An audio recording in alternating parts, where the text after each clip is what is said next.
In this video, I'm going to be showing you how you can get the "Who will you be in soccer games" filter on TikTok. Okay, so once you've loaded up TikTok, what you want to do, there's two ways to get this filter and I'll show you both. But the first way would just be to tap on the plus icon in the center at the bottom. That's going to go ahead and open up the TikTok camera. Now you can see it says effects there at the bottom left hand corner. If you tap on effects, that's going to show you all the trending effects. Now you can see in the first row, the first filter, that is the filter we're looking for. So if I go ahead and tap on that with that badge, you can see now it has a ball and then it'll show you what player you will be.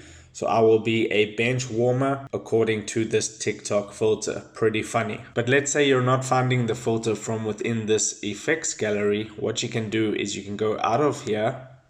And then from this screen or any screen on TikTok, you want to tap on the discover option at the bottom bar there. Then in the search bar, you want to type soccer card. So I'll just type soccer card and then tap on the first result that pops up. And then you can see it says effects there and then soccer card. So if it doesn't show you effects and the soccer card filter there, what you can do is you can tap on any one of the videos that are showed there. And then you can see the video plays and you can see above the person's username, it says soccer card. You can go ahead and tap on that filter icon. That'll take you to the effects page of that filter. Then you can add it to your favorites so you can quickly get access to it later. You can watch all the videos that have been using this filter, quite a few.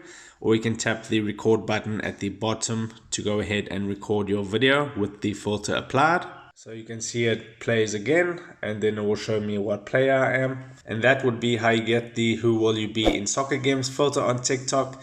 If this video helped you out, don't forget to subscribe and like this video for the YouTube algorithm. Take care.